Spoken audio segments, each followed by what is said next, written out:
Tislima lil kulħadd ftit tarif dwar il-professur Agostino Levanzin, dal-professur li kiteb Is-Seħħar Falzun. Ħanaraw naqra il-biografija tiegħu. Agostino Levanzin twilet Pormla, għex bejn l-1872 u l-1955. B'żożitu kien qatta 4 snin jistudja għall-qassis. Meta daħal it-tard sna tal-ammiraljat, ħadem bħala skrivan u draftsman. Daħal l-Università Irjali ta' Malta fejn igradwa bħala spiżjar u prokuratur legali. Kien poliglott, jaf jitkellem b'ħafna lingwi, l-Ingliż, it-Taljan, il-Franċiż u l-Ispanjol, u daħħal l-Esperanto f'Malta. Kien ukoll ġurnalist pinna qawwija. Waqqaf il-ġurnali Il-Kottonera, In-Naħla u Ħabib il-Poplu fost oħrajn. Fl-1912 mar Carnegie Nutrition Laboratory ta' Boston ġewwa l-Amerika biex ikun parti minn esperiment li jinvolvi is-sawm. Ma jikolx għal 31 jum. U dan il-perjodu kien bejn April u Mejju. Is-sawma intemmet fl-14 ta' Mejju 1912. Imbagħad u kien jemmen li s-sawm jagħmillek ġid mentali u ġid fiżiku.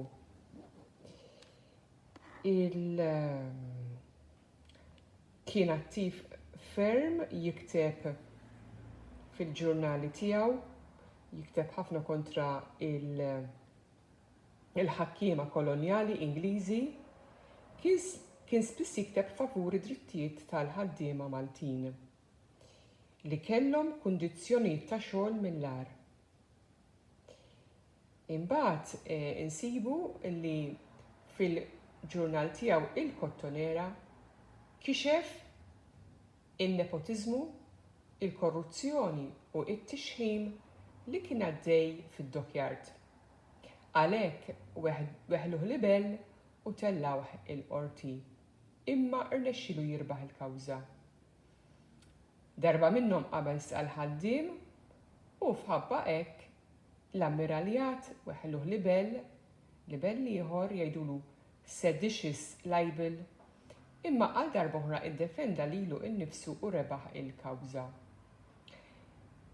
Fil-bidu ta' snin 20 tas-seklu 20 waqqaf trade union b'700 ħaddiem. Imma kellu ix-xogħol jidin l-għaqda għaliex akkużawh li waqqaf partit tal-ħaddiema. Kien imkabbar bil-fatt li tijjuh Vincenzo Barbara, Baħri Bravu, kien qiegħed iservi fuq wieħed mill-vapuri ta' Napoleon.